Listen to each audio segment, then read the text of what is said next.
Untuk hari ini saya akan membuat destinasi terlebih dahulu penghormatan saya kepada ibu-ibu guru SMK Negeri Taman Fajar yang hadir di ruangan ini. Yang mana pada hari ini saya akan memaparkan tentang pemahaman disiplin positif untuk calon guru penggerak angkatan 11 yang sedang saya ikuti. Jadi untuk hari ini saya akan menampilkan aksi nyata pada hari ini.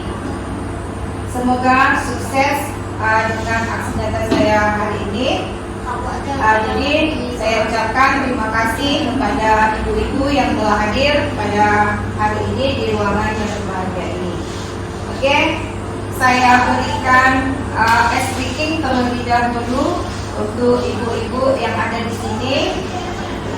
SMK Negeri Taman Fajar, hebat. SMK Negeri Taman Fajar, hebat. Oke, baik. Langsung semangat ya ibu-ibu, karena di awal permulaan hari ini dengan cuaca yang begitu dingin, semoga bisa membuat hari ini lebih menyenangkan. Baiklah, saya akan memaparkan tentang aksi nyata saya pada modul 1.4 budaya positif tentang menyebarkan pemahaman dan pengalaman penerapan budaya positif. Selamat datang para guru hebat. Mari belajar bersama, berkolaborasi, saling mendukung demi mewujudkan disiplin positif di sekolah kita tercinta. Jadi pada disiplin positif ini kita adanya konsep utama modul budaya positif. Jadi di sini di dalam konsep utama budaya positif itu adanya perubahan paradigma belajar. Kemudian di sini ada posisi kontrol. Kemudian selain adanya posisi kontrol, di sini ada disiplin positif. Jadi selain disiplin positif, ada kebutuhan dasar manusia dan ada segitiga restitusi. Kemudian ada motivasi perilaku manusia. Kemudian ada keyakinan kelas. Jadi di sini saya membuat konsep-konsep budaya modul positif itu dengan menggunakan paradigma belajar. Jadi di sini para peserta didik itu harus kita tuntun dia untuk membuat yang pertama itu tentang keyakinan kelas, membuat kesepakatan di dalam kelas. Supaya apa? Jadi di dalam kelas itu setelah kita membuat, anak peserta didik itu harus mengikuti keyakinan yang sudah kita sepakati bersama. Jadi di sini adanya pembelajaran dengan paradigma baru. Jadi pembelajaran dengan paradigma baru itu dirancang berdasarkan prinsip pembelajaran yang terdiferensi. Istilahnya terdiferensi sehingga setiap siswa belajar itu sesuai dengan kebutuhan dari tahap perkembangan untuk mewujudkan profil Pancasila. Jadi di dalam profil Pancasila itu, menurut Bapak Ki Hajar Dewantara, di setiap sekolah itu harus kita terapkan yaitu karakter anak. Karakter itu supaya dia lebih memiliki berakhlak mulia. Jadi di sini berakhlak mulia, terampil, disiplin, dan bertanggung jawab itu sesuai dengan tuntunan agama. Jadi di sekolah itu harus ada profil pelajar Pancasila sesuai dengan visi-visi sekolah kita, ya, ibu-ibu. Jadi disiplin positif dalam budaya kita, di sini ada kita nonton sebuah video, ya. Di sini ada budaya positif. Jadi nanti ibu-ibu dan bapak-bapak bisa melihat bagaimana seorang guru itu menuntun anaknya itu lebih disiplin. Wajib dipegang. Anak-anak kalian harusnya ini buat sama ibunya. Ini kan gampang. Nah, ini ada video. Pernahkah ibu dan bapak guru waktu kecil dulu mengalami dipaksa untuk melakukan sebuah aktivitas? Atau mungkin sebagai guru dan orang tua pernah memaksa anak atau murid kita? Nah, tentang disiplin positif. Dipaksa dulu biar terbiasa.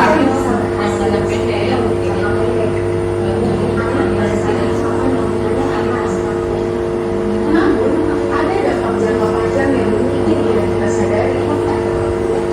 Perilaku tidak akan jadi kebiasaan dalam jangka panjang. Perilaku itu hanya akan dilakukan jika ada paksaan dari luar. Karena perilaku tersebut dilakukan dari kesadaran. Kedua, akan muncul ketakutan bahkan muncul antipati terhadap kegiatan yang dipaksakan. Misalnya anak yang dipaksa harus musuh, mungkin anak yang tidak terkait pada musuh.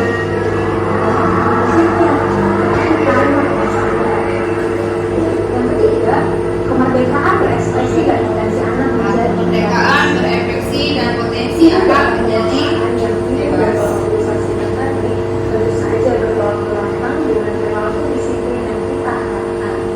Ki Hajar Dewantara mengingatkan bahwa disiplin yang kuat adalah syarat utama untuk mencapai kemerdekaan. Dalam konteks pendidikan, untuk menciptakan murid yang merdeka diperlukan disiplin yang kuat, yaitu disiplin diri dan memiliki motivasi internal. Sementara merdeka menurut Ki Hajar Dewantara yaitu tidak hanya terlepas dari perintah, akan tetapi juga cakap dan pemerintahan itu sendiri. Hal yang sama diungkapkan oleh Diane Rosen bahwa disiplin diri dapat membuat seseorang menggali potensinya menuju kepada suatu tujuan. Nah, itu kata si Diane Rosen, ya, yang membuat seorang menggali potensi. Sebagai pendidik itu kita sebaiknya menerapkan cara-cara yang lebih positif. Melakukan sesuatu tanpa harus memaksa. Di antaranya dengan melakukan hal sebagai berikut. Yang pertama, mengajar atau mendorong murid melakukan kegiatan. Ya, jadi ibu-ibu di sini kita harus mengajak atau mendorong murid untuk melakukan kegiatan yang membuat mereka senang. Jadi seorang guru ini harus bisa menyenangkan siswa. Jadi siswanya itu harus kita beri kesenangan. Nah, kita lanjut lagi dengan videonya. Selain memberi kesenangan, di sini kita adanya menemukan inspirasi. Ketiga, membuka ruang dialog dengan murid. Nah, buka ruang dialog dengan murid. Bapak Guru, sekarang mari kita refleksikan bersama. Apakah kita cenderung memaksa murid untuk patuh mengerjakan sesuatu, atau dengan kita melakukan cara-cara lain yang membuat murid merasa senang dan menghargai dalam aktivitas sesuatu?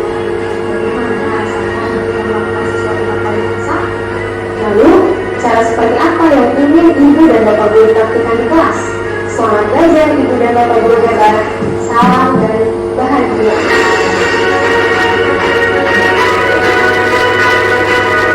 Nah, jadi kita sudah melihat ya ibu-ibu, jadi kita harus memberikan kesenangan kepada siswa. Jadi ternyata untuk berbiasa nggak perlu dipaksa. Adakah ibu-ibu memaksakan kehendak siswanya supaya dia mengikuti aturan kita yang kita tentukan? Mudah-mudahan tidak ya ibu-ibu ya. Oke, jadi kita tidak boleh memaksakan siswa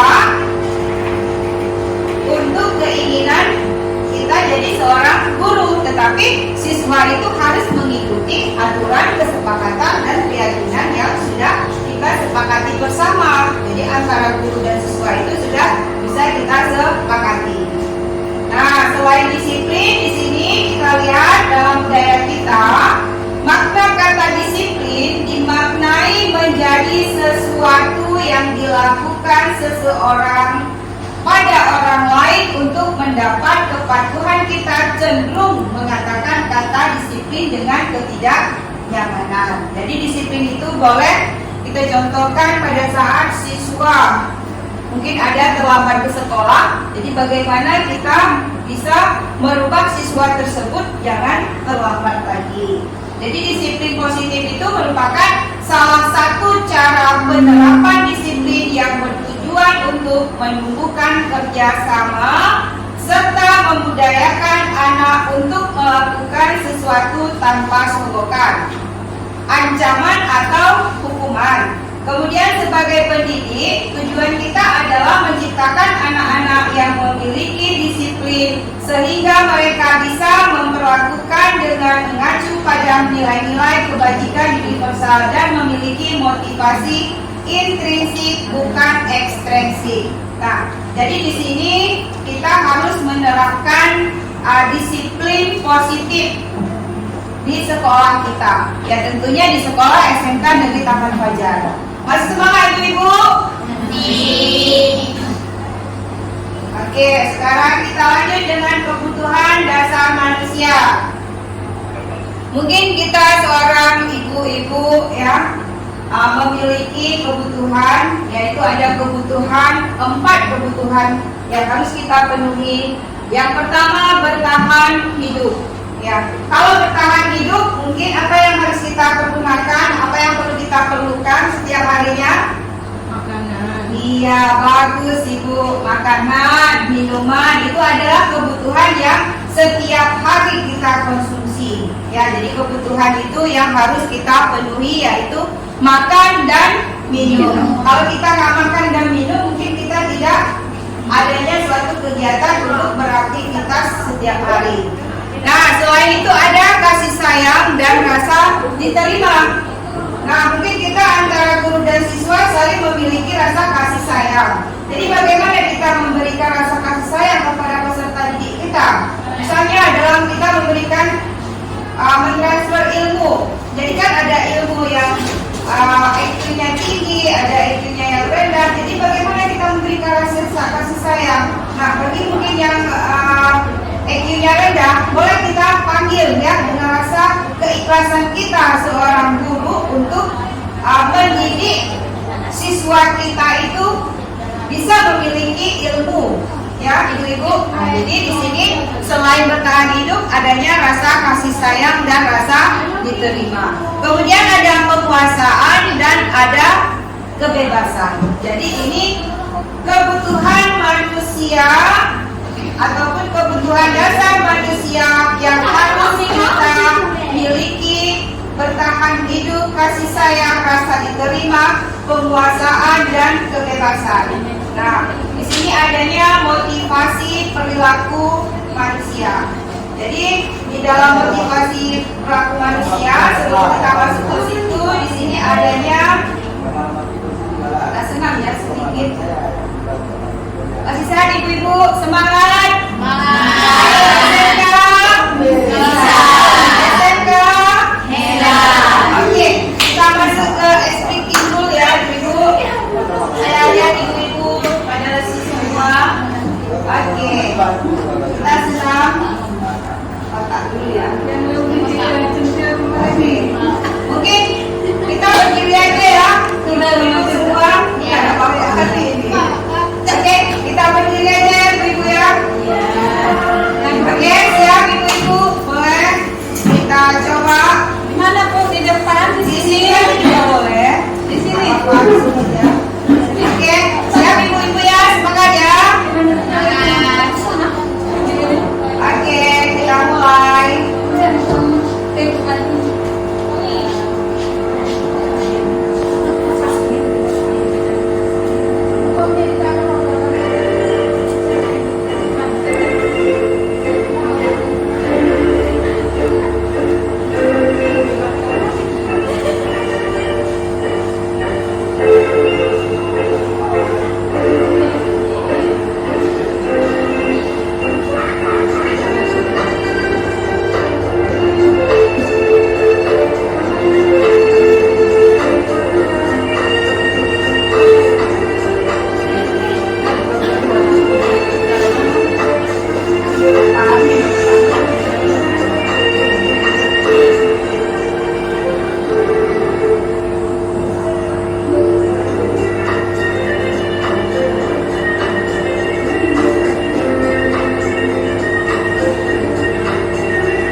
Masih semangat ya keputusan kita SDK.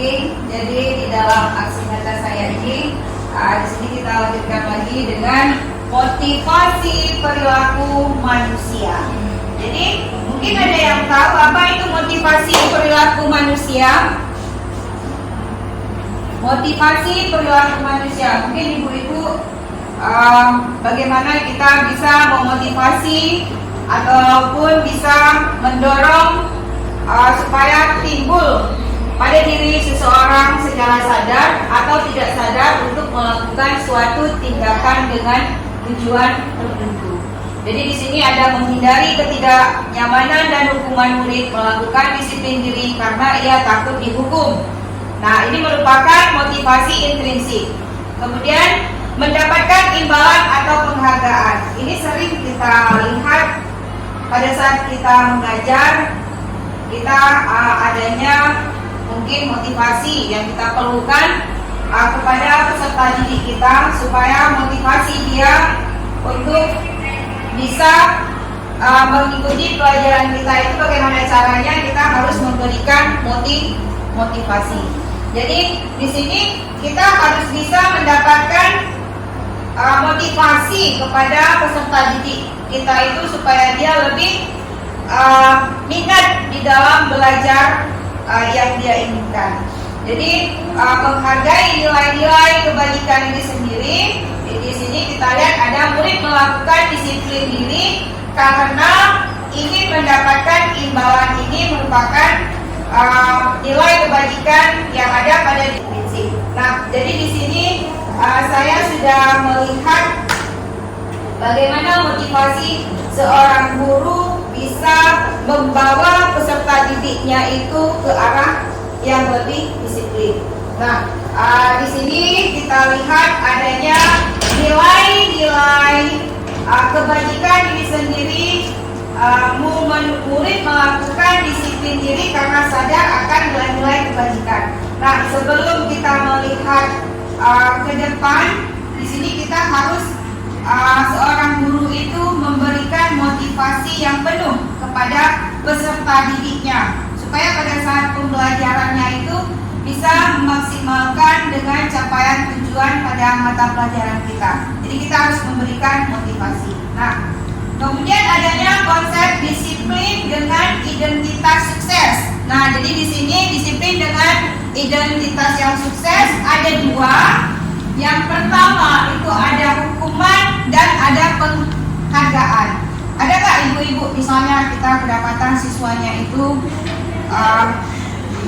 melanggar aturan yang sudah kita tentukan di sekolah ya.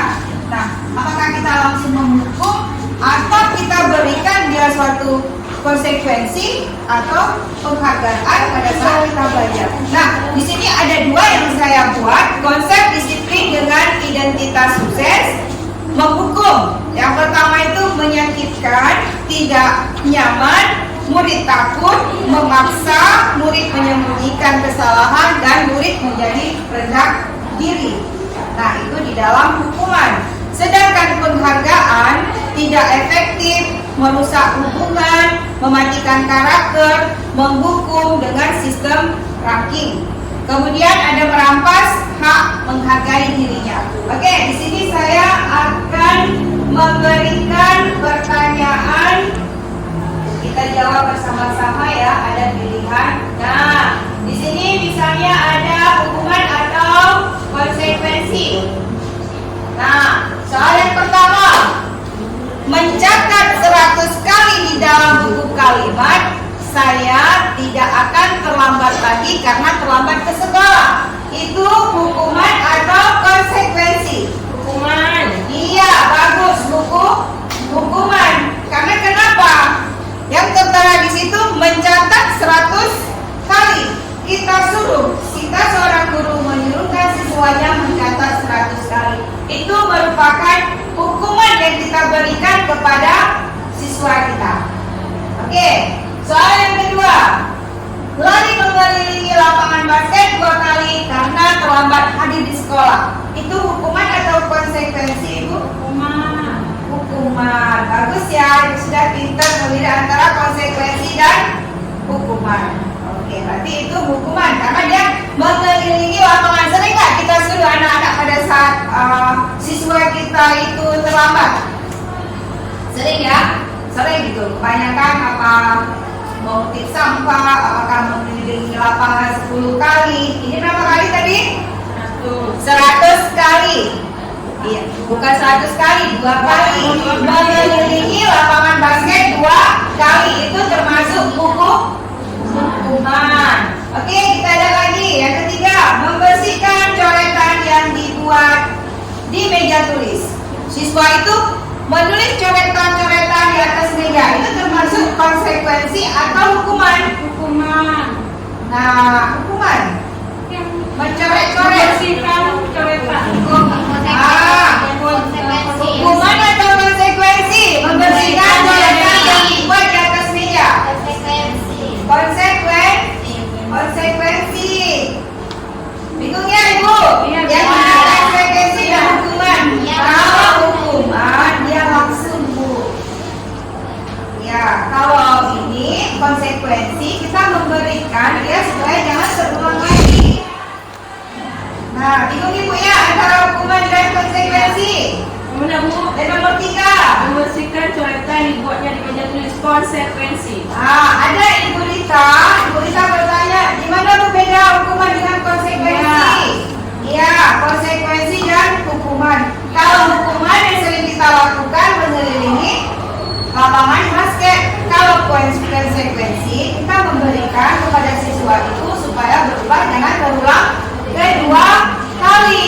itu merupakan konsekuensi. Sudah paham Ibu Rita? Paham. Iya, semoga ke depan kita selalu menjaga jangan ada langsung menghukum siswa, ya.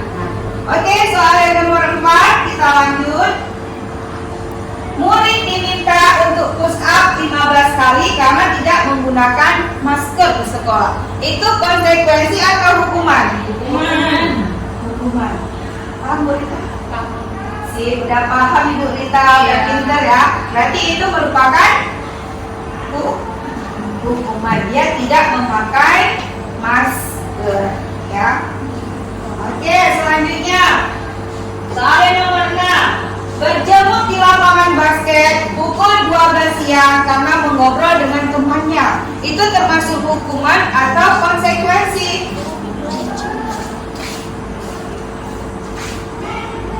Ayo Ibu. Hukuman atau konsekuensi? Hukuman karena siswa ini kita suruh berjemur di lapangan basket pukul 12 siang. Jangankan siswa, kita aja 12 siang, bagaimana rasanya? Panas ya, Ibu-ibu nggak tahan. Itu merupakan suatu hukuman yang kita berikan kepada peserta didik kita. Nah, jadi itu antara hukuman dan konsekuensi. Berarti jawaban nomor 6 itu adalah hukuman. Ya, selanjutnya murid diminta bertelanjang kaki sepanjang hari karena tidak menggunakan sepatu warna hitam sesuai peraturan sekolah. Jadi ada siswa kita itu melanggar aturan yang sudah kita tentukan di sekolah. Siswa itu memakai sepatu putih, padahal yang seharusnya siswa itu harus memakai sepatu hitam. Jadi di sini hukuman atau konsekuensi? Konsekuensi. Enggak, konsekuensi Ibu. Hukuman. Iya. Hukuman. Yang betul adalah hukuman karena kita menyuruh siswa tersebut berjalan kaki. Iya, dengan tanpa memakai sepatu. Jadi itu merupakan hukuman yang kita berikan kepada peserta didik kita, bukan konsekuensi. Nah, selanjutnya nomor 8. Berdiri di depan kelas sambil mengangkat kaki satu karena tidak bisa menjawab pertanyaan. Biasa nggak kita lakukan di kelas? Misalnya, siswa ini tidak mengerjakan PR. Nah, jadi apa yang kita suruh hari ini siswa itu? Ayo nak, berdiri di depan. Konsekuensi atau hukuman? Sering nggak Ibu? Hukuman. Sering ya begitu? Nah, jadi itu adalah sebuah hukuman yang kita berikan kepada peserta didik kita. Nah, nomor 9. Membersihkan tumpahan air ya. Membersihkan tumpahan air. Iya, membersihkan tumpahan air di meja tulis karena tersenggol pada saat belajar. Konsekuensi. Iya, konsekuensi. Ayo, Ibu semua sudah pintar membedakan antara konsekuensi dan hukuman. Oke, sudah paham ya Ibu Tita? Iya, bagus Bu Tita. Ada perubahan hari ini. Oke, sekarang kita lanjut dengan konsep disiplin dengan identitas sukses. Nah, di sini ada 2 yang saya buat antara konsekuensi dan restitusi. Nah, konsekuensi itu termasuk penguatan jangka pendek, peserta monitoring berkelanjutan, ada stimulus respon, kemudian ada murid menghormati peraturan, kemudian ada kehilangan waktu untuk merenungi kesalahan. Nah, itu termasuk ke dalam konsekuensi. Kemudian yang restitusi, murid bertanggung jawab untuk pemikirannya. Kemudian ada fokus pada pemecahan masalah jangka panjang. Kemudian ada murid menghormati dirinya dan orang lain. dan murid bersemangat memperbaiki kesalahannya. Oke, di sini kita akan melihat video tentang proyek saya yang sudah saya buat.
Mengambil buku ya, kita lihat, kita nonton saja videonya.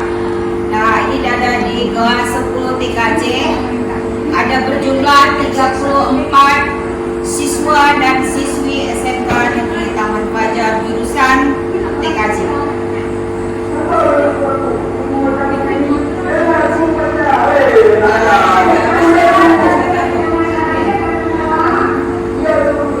Ada temannya mengambil buku.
juga restitusi antara siswa atau siswi yang ada masalah.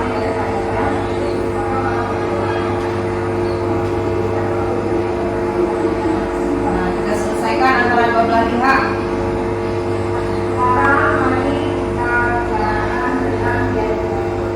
Nah, yakinkan dulu dia keyakinan kelas kita. Meyakinkan dulu. Nah, aku sisain dari keyakinan kelas yang sudah kita buat.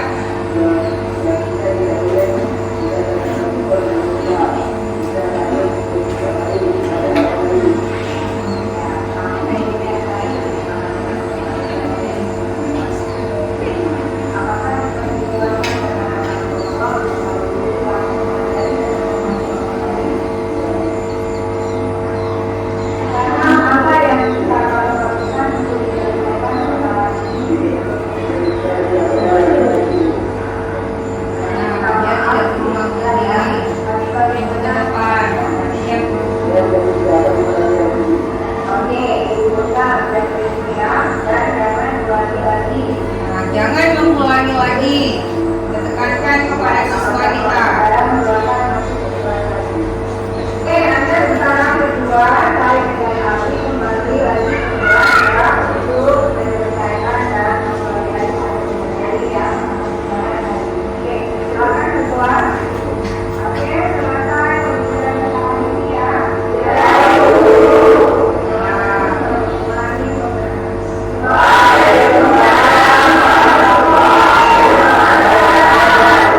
Nah, ini video yang sudah saya buat. Assalamualaikum warahmatullahi wabarakatuh. Terima kasih Usma dalam membicarakan masalah saya. Saya janji tidak akan mengulangi mengganggu teman yang sedang belajar, menghargai teman dan menghormati guru-guru. Jadi saya berterima kasih. Assalamualaikum warahmatullahi wabarakatuh. Assalamualaikum warahmatullahi wabarakatuh. Saya berterima kasih kepada Usma yang sudah menyadari saya dan salah saya. Saya tidak akan berkata-kata lagi menghargai teman sekelas saya. Terima kasih Bu Risma. Assalamualaikum warahmatullahi wabarakatuh. Iya. Jadi dari video ini kita telah menyelesaikan segitiga restitusi. Jadi kalau ada masalah siswa tersebut langsung kita selesaikan dengan apa? Nah, konsekuensi atau restitusi. Ini ada segitiga restitusi. Jadi video tadi itu murid bertanggung jawab untuk pemikirannya. Kemudian fokus pada pemecahan masalah jangka panjang. Murid menghormati dirinya dan orang lain. Murid bersemangat memperbaiki kesalahannya. Jadi dari kasus antara Said dan Aldi itu selesai masalahnya dengan restitusi tadi ini. Jadi kita selesaikan terus masalahnya itu antara Aldi dan si Said tadi. Si Aldi mengambil buku si Said. Nah, oke, selanjutnya setelah kita lihat konsep disiplin dengan identitas sukses, konsekuensi dan restitusi, kemudian kita lanjut dengan konsep disiplin pendekatan restitusi. Jadi sebuah cara pemahaman disiplin positif pada murid. Jadi kita harus tahu apa itu pemikiran restitusi, Ibu? Ada yang tahu? Apa pemikiran restitusi? Pengertiannya restitusi adalah menciptakan kondisi bagi murid Iya. untuk memperbaiki kesalahan mereka, Iya. sehingga mereka bisa kembali pada kelompok mereka dengan karakter yang lebih kuat. Iya, jadi di situ kita harus mengetahui pengertian restitusi itu adalah proses menciptakan kondisi. Jadi dari kasus tadi itu kita sudah menciptakan kondisi bagi murid untuk memperbaiki. Jadi Said dan Aldi itu sudah memperbaiki diri masing-masing. Jadi bukan hanya si Said aja yang bersalah, tapi si Aldi juga bersalah. Satu yang berkata kotor, satu lagi yang mengambil bukunya. Jadi disinilah kita harus melihat kemudian menciptakan kondisi bagi murid itu untuk memperbaiki kesalahan mereka sehingga mereka kembali pada kelompok mereka masing-masing dengan karakter yang lebih kuat. Jadi tidak ada rasa dendam antara si Ali dan si Said. Jadi kedua belah pihak itu saling bermaaf-maafan. Selesailah masalah kita. Nah, itulah dinamakan dengan pengertian restitusi. Kemudian ciri-ciri restitusi itu apa? Bukan menebus kesalahan, namun belajar dari kesalahan. Bukan hanya murid saja yang ada kesalahan, tetapi kita seorang guru ada juga. Jadi kalau bisa ada masalah itu, boleh kita buat seperti ini. Bukan hanya kita terapkan pada peserta didik kita saja ya Ibu. Nah, kemudian memperbaiki hubungan. Kan kita sudah memperbaiki hubungan tadi dengan salaman antara Said dan Aldi. Kemudian, nah di sini ada tawaran bukan tawaran bukan paksaan. Ya, jadi kita tidak memaksa, tidak boleh memaksa peserta didik kita. Nah, kemudian mencari kebutuhan dasar yang mendasari tindakan. Nah, kebutuhan dasar bisa kita sebutkan tadi ya, yaitu makan dan minum. Itu kebutuhan dasarnya. Nah, fokus pada karakter bukan tindakan. Jadi kita tidak menggunakan langsung dengan tindakan, tapi fokuslah pada karakter siswa kita. Kemudian menguatkan dan fokus pada solusi. Jadi permasalahannya itu kita cari apa sih permasalahan. Kayak tadi permasalahan itu tentang buku. Jadi kita selesaikan masalahnya. Kenapa dia mengambil buku? Apa penyebabnya? Buku siapa? Kita selesaikan masalahnya dengan cara sampai antara Said dengan si Ali itu saling bermaaf-maafan. Nah, di sini ada satu lagi kasus yang saya buat. Perbedaan contoh kasus di sini ya, ada hukuman, konsekuensi dan restitusi. Tadi barusan kita melihat yang mana hukuman, yang mana konsekuensi. Iya, ada beberapa soal. Kemudian di sini pada hukuman, guru menghukum siswa tersebut hormat bendera. Sering kan menghormat bendera? Sering. Sering kan ibu-ibu?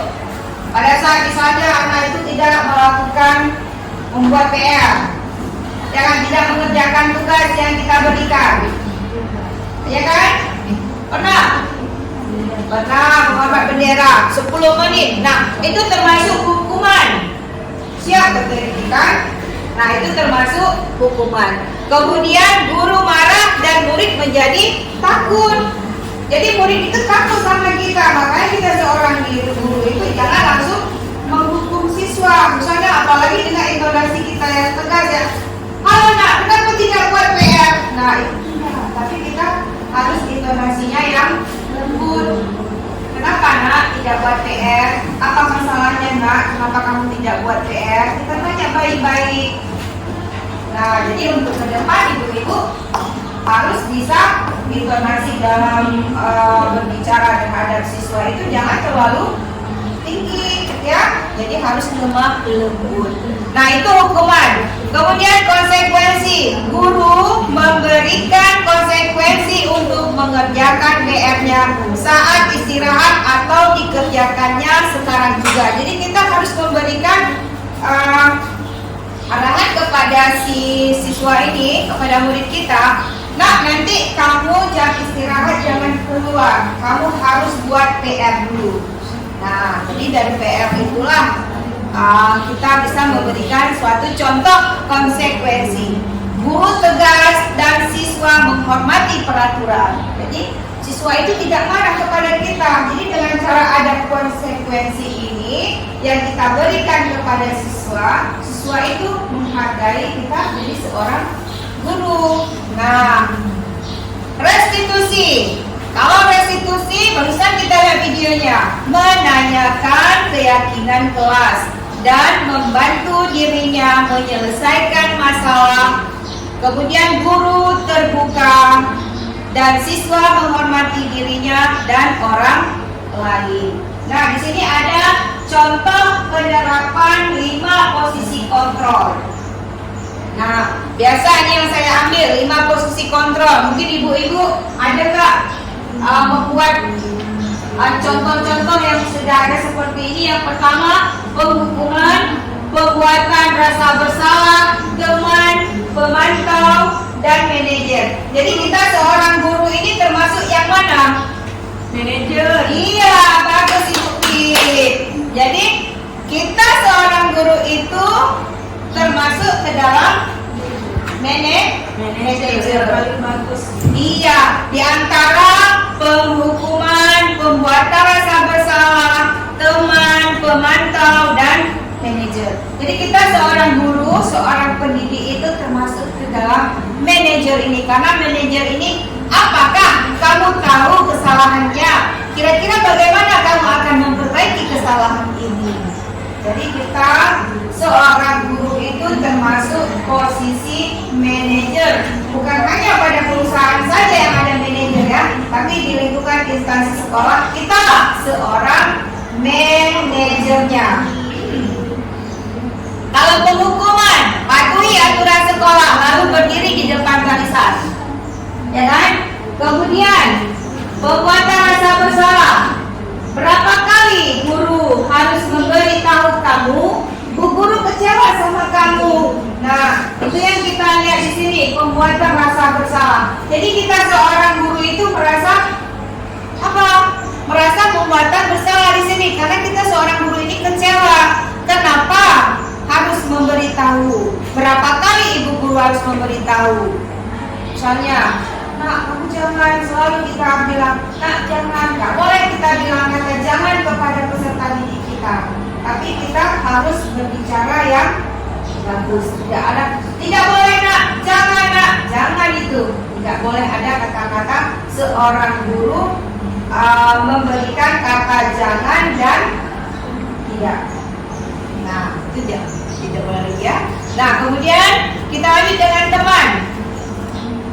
Ayolah, yang tertib buat bu guru bangga kali ini tidak apa-apa kamu salah. Kemudian ada pemantau. Kalau pemantau ini kamu sudah melanggar aturan apa, peraturan dan konsekuensinya apa. Nah, masih semangat ibu-ibu semua? Masih, ayo SMK bisa. Oke, sebelum saya lanjut keyakinan, di sini akan saya tampilkan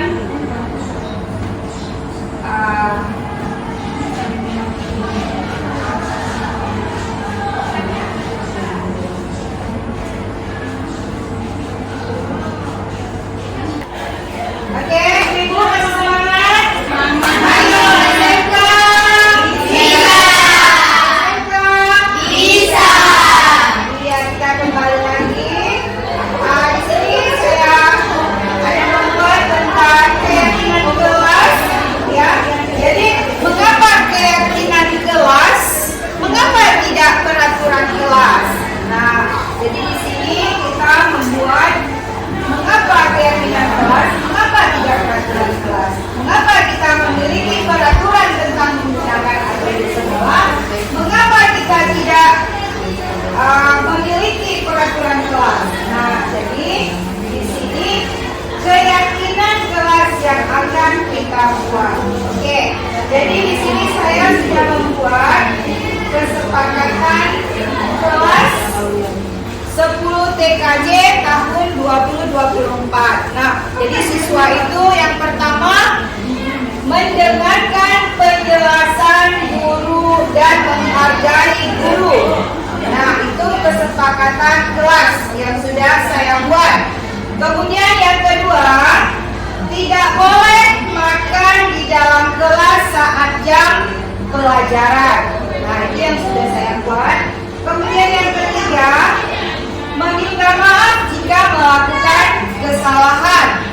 Yang keempat, tidak boleh merusak fasilitas yang ada di kelas.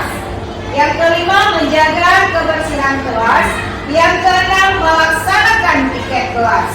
Nah, ini kesepakatan kelas yang sudah saya buat antara siswa dan saya. Pas saya sebagai wali murid di kelas 10 TKJ, jadi di sini saya sudah membuat dan sudah bekerjasama dengan menyepakati seluruh siswa yang ada di kelas 10 berjumlah 34 siswa dan siswi. Jadi poster kesepakatan kelasnya pertama harus jujur, disiplin, tanggung jawab, saling menghormati, kerjasama, peduli, toleransi, kreatif, dan inovatif. Jadi ini kesepakatan kelas yang sudah saya buat. Nah, yang terakhir, menjaga sopan santun terhadap guru, tidak boleh buang sampah sembarangan di dalam kelas. Jadi ini adalah kesepakatan yang sudah saya sepakati bersama dengan siswa dan siswi SMK Negeri Taman Fajar. Nah, itu dia tentang kesepakatan kelas. Jadi di sini mengapa bukan keyakinan? Nah, di sini kita buat dulu bagaimana pembentukan keyakinan kelas kita. Nah, kita bentuk keyakinan dulu dia lebih abstrak dari peraturan. Kemudian sedikit saja agar mudah diingat. Seperti tadi contohnya ya Ibu ya.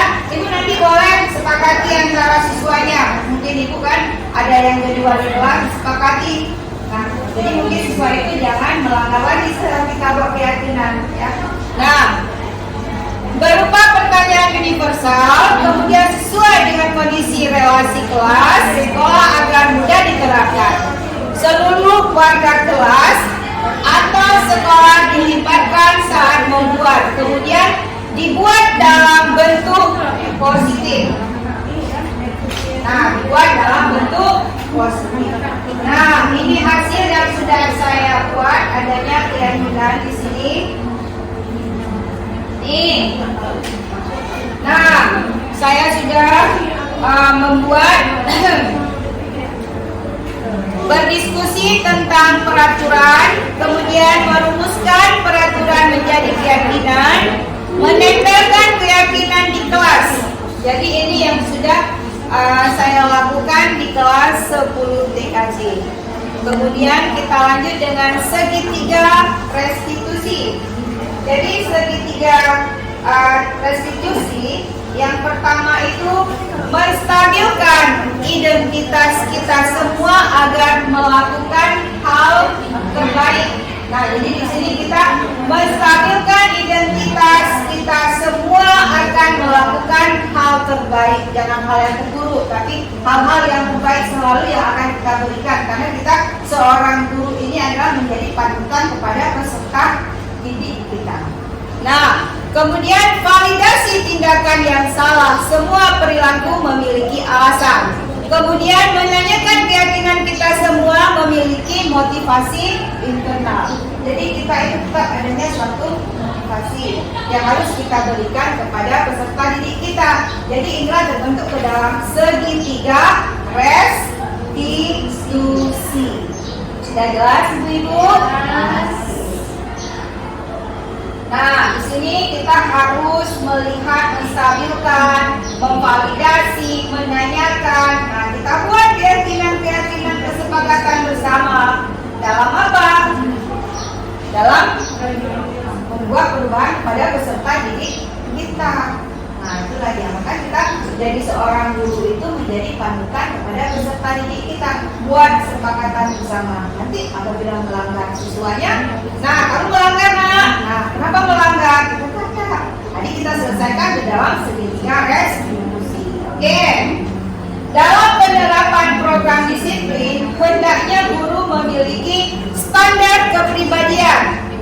Nah, di sini dalam penerapan program disiplin, hendaknya guru memiliki standar kepribadian, profesional dan sosial yang baik, dimanapun guru mampu berefleksi pada posisi kontrolnya saat ini. Nah, posisi guru kita sebagai apa tadi? Masih ingat Ibu-ibu? Ingat posisi kontrol kita sebagai manajer.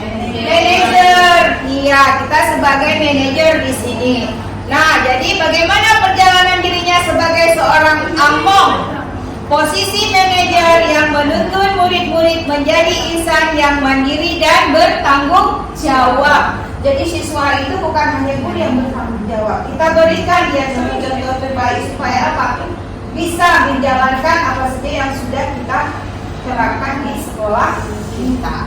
Nah, kita beri dia posisi manajer yang menuntun murid-murid menjadi insan yang mandiri dan bertanggung jawab. Oke, semoga sesi belajar kita hari ini membawa manfaat sehingga dapat mewujudkan pelajar profil Pancasila. Nah, jadi menurut Ki Hajar Dewantara itu profil pelajar Pancasila itu termasuk ke dalam berakhlak mulia, terampil, disiplin dan bertanggung jawab sesuai dengan tuntunan agama. Oke, masih semangat Ibu? Masih semangat? Masih semangat? Oke. SMK? Bisa. SMK? Bisa. Oke, cukup sekian mungkin sebelum saya akhiri. Salam guru penggerak. Assalamualaikum, kita di sini ya semuanya sudah bisa bertatap muka dan bisa melihat aksi nyata saya, dan saya bisa memberikan motivasi kepada guru-guru untuk bisa membuat apa yang sudah saya tampilkan di sini. Semoga guru penggerak di angkatan 11 ini bisa tergerak, bergerak dan menggerakkan. Nah, jadi sebelum saya akhiri mungkin ada ibu-ibu yang memberikan umpan balik, saran, kritikan ataupun masukan. Saya persilakan kepada Ibu Fitriani. Oke, Assalamualaikum warahmatullahi wabarakatuh. Waalaikumsalam warahmatullahi wabarakatuh. Terima kasih kepada Bu Risma Diana yang telah memaparkan ya implementasi budaya positif di sekolah kita ini. Slide-slide demi slide yang saya lihat sangat bagus sekali, menggugah, menginspirasi kami untuk berbuat yang lebih baik untuk SMK ini. Adapun contoh-contoh yang telah Ibu Risma berikan seperti restitusi, ya tadi sudah Ibu Risma paparkan video-video tentang restitusi, bagaimana Ibu merestitusi seorang anak yang melakukan kesalahan dengan 3 cara ya Bu ya, dalam restitusi menstabilkan identitas, menaikkan keyakinan dan memvalidasi kesalahan ya. Itu sangat bagus sekali Bu Risma. Kami jadi guru-guru di SMK Teman Fajar ini lebih tahu, jadi nambah ilmu hari ini ya, dari Ibu yang Ibu paparkan. Dari sebelumnya kami tidak tahu apa itu konsekuensi dan apa itu hukuman. Di sini kami sudah tahu dan dapat ilmu baru di sini ya. Semoga apa yang dipaparkan oleh Bu Risma Diana kita bisa terapkan di sekolah kita ini, sehingga kita dapat melakukan pendidikan yang berpihak pada murid. Demikian saja dari saya Bu Risma. Sangat bagus presentasinya hari ini. Semoga Ibu sukses melakukan guru penggerak, mengikuti program guru penggerak angkatan 11 ini. Terima kasih sekali lagi. Terima kasih. Assalamualaikum warahmatullahi wabarakatuh. Terima kasih kepada Bu Fitri. Jadi terima kasih kepada ibu-ibu yang sudah hadir pada hari ini. Semoga apa yang bisa kita pelajari di hari ini bisa kita terapkan di sekolah kita, yaitu sekolah SMK Negeri Taman Fajar. Jadi mulai dari Assalamualaikum warahmatullahi wabarakatuh. Semoga tergerak,